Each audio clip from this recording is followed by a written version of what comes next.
O que é melhor? Seja bem-vindo em mais um devocional do livro de Eclesiastes. Hoje estamos aqui no capítulo 7 e vamos discutir um pouco sobre este capítulo que é tão rico. Ele nos lembra de Provérbios, porque ele tem várias pérolas ao longo da lição que vamos estudar. E nesse capítulo 7, nós temos um versículo-chave que denota o tom de todos os demais versículos. Porém, antes de chegarmos neste versículo-chave, eu gostaria de deixar algumas reflexões importantes para nós ao longo do caminho. Vamos iniciar no versículo 1 e o versículo 2, que diz assim: melhor é a boa fama do que o precioso unguento, e o dia da morte do que o dia do nascimento. Melhor é ir à casa onde há luto do que ir à casa onde há banquete, pois ali se vê o fim de todos os homens, e os vivos o aplicam ao seu coração. O versículo 1 e o versículo 2, eles trazem para mim e para você um paradoxo entre vida e morte, entre casa de festa e casa de alegria. Ele está tomando para mim e para você dois pontos muito importantes. Primeiro, a construção da boa fama. Como está o nosso nome? Quando nós não estamos presentes, como está a nossa reputação diante das pessoas? O nosso nome, ele tem sido sinônimo daquele que reflete Cristo Jesus? Estamos vivendo tempo onde ser chamado de cristão, de evangélico, de protestante, não é mais referencial. Antigamente era, mas atualmente o referencial não é um título da religião a qual você professa, mas sim qual é a boa reputação, o que antigamente era chamado de o nome na praça. Como é o seu nome na praça? Se alguém chegar na rua da minha casa e perguntar: você conhece a Aline? Eles vão dizer: Aline qual? Aquela que é honesta, aquela que é verdadeira, ou eles vão dizer aquela que é caloteira, aquela que mente, aquela que sai xingando e brigando pela rua. Como está a minha reputação, principalmente quando eu não estou presente?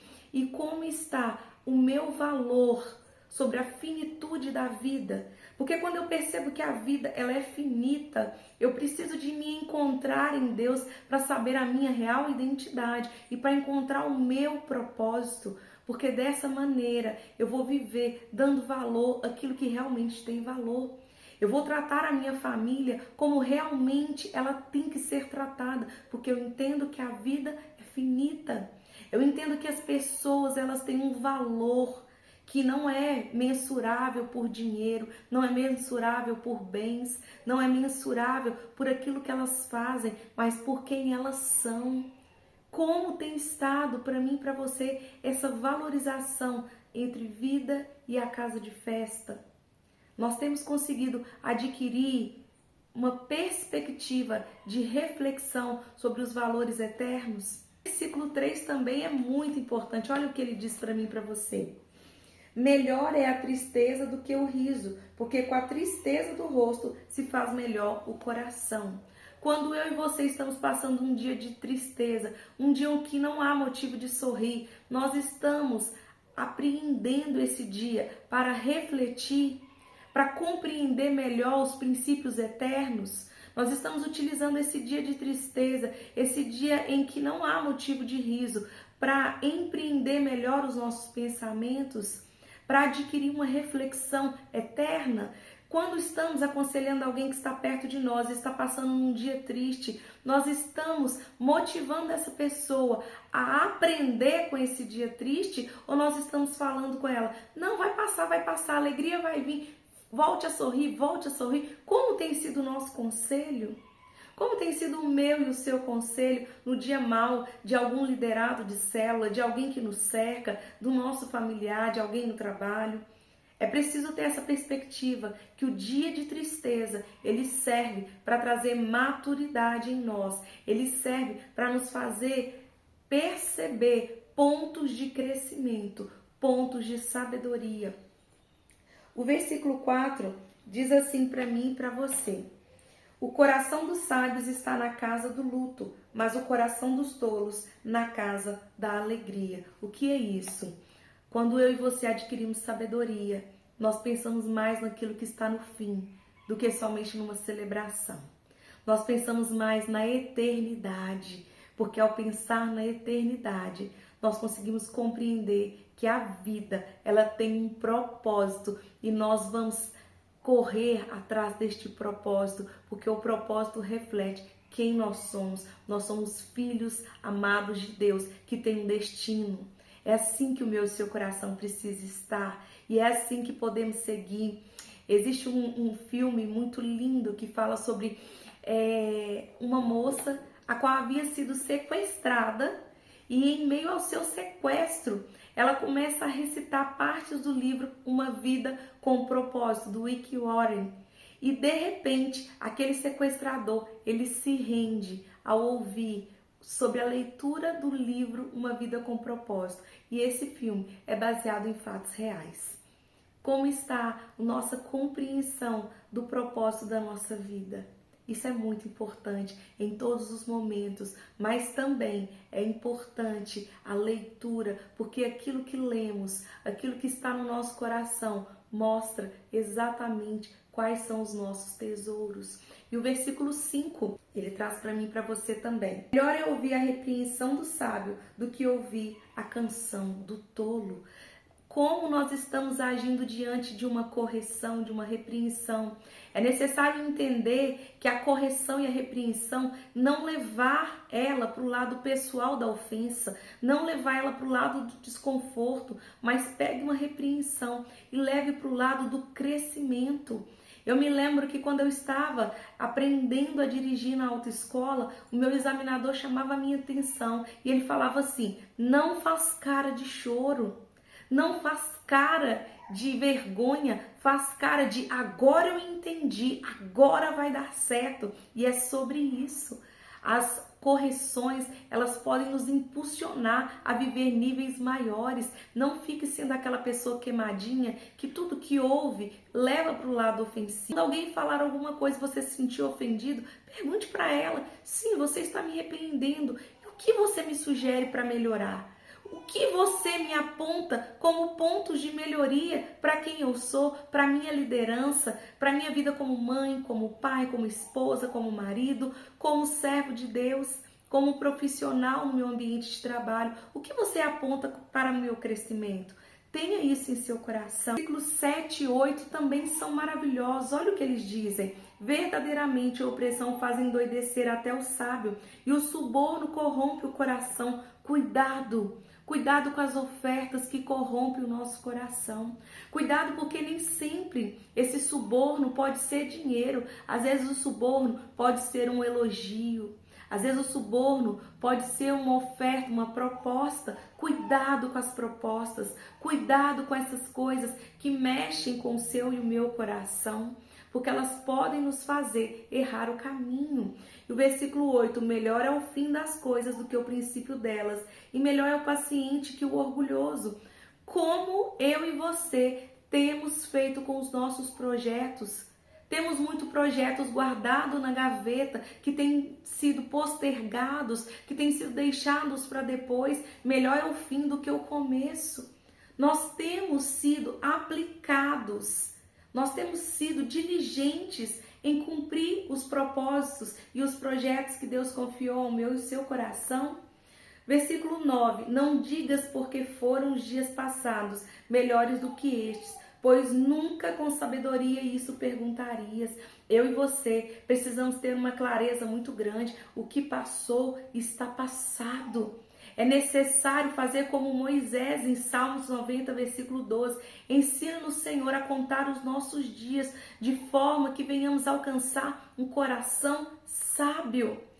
E agora vamos para o versículo que denota o tom de todo esse capítulo, o versículo 14. E olha o que ele diz para mim e para você.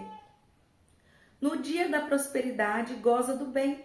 Mas no dia da adversidade, considera, Deus fez a este em oposição àquele, para que o homem nada descubra do que há de vir depois dele. O que Salomão estava dizendo para mim e para você? Existe um e outro. Existe o dia bom e existe o dia mau. Existe o dia da bonança, da prosperidade e existe o dia da adversidade. Deus criou todos os dois.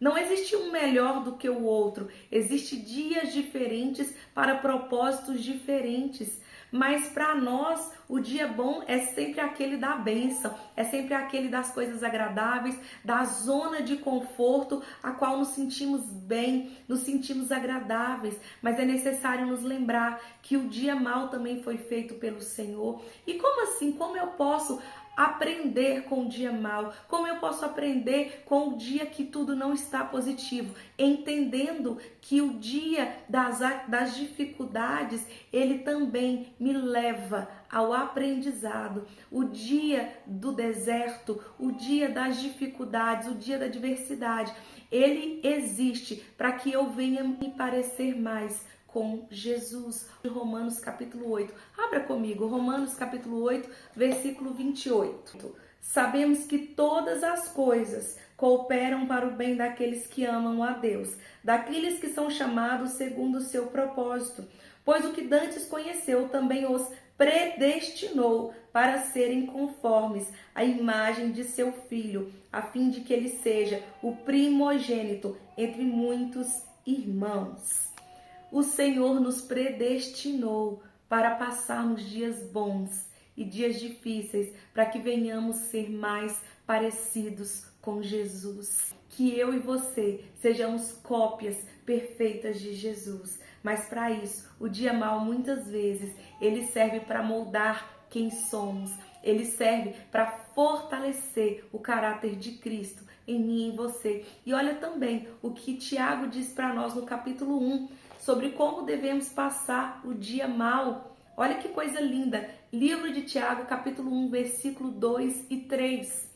Meus irmãos, tende por motivo de grande gozo o passardes por provações, sabendo que a prova da vossa fé desenvolve a perseverança. Ora, a perseverança deve terminar a sua obra, para que sejais maduros e completos, não tendo falta de coisa alguma. O dia da adversidade, ele produz em nós aquilo que está faltando. O que está faltando em mim e em você é o dia mau que vem para forjar essa maturação, essa maturidade dentro de mim e dentro de você.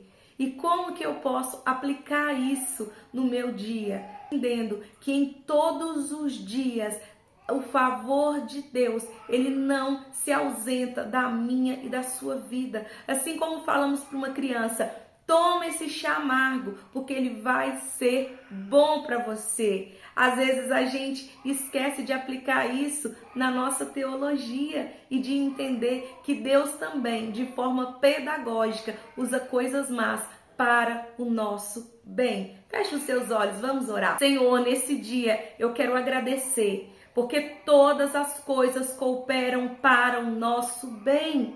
E como diz o livro de Apocalipse, aquele que vencer herdará a coroa da vida eterna. E, Pai, naquele último dia, o Senhor enxugará dos nossos olhos todas as lágrimas.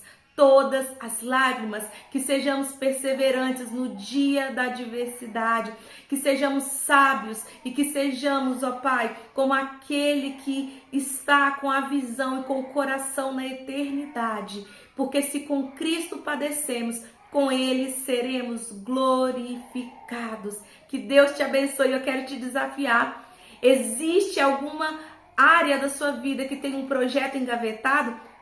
Tira esse projeto para fora e compartilha com um amigo para que ele venha te impulsionar a cumprir este projeto. Que Deus te abençoe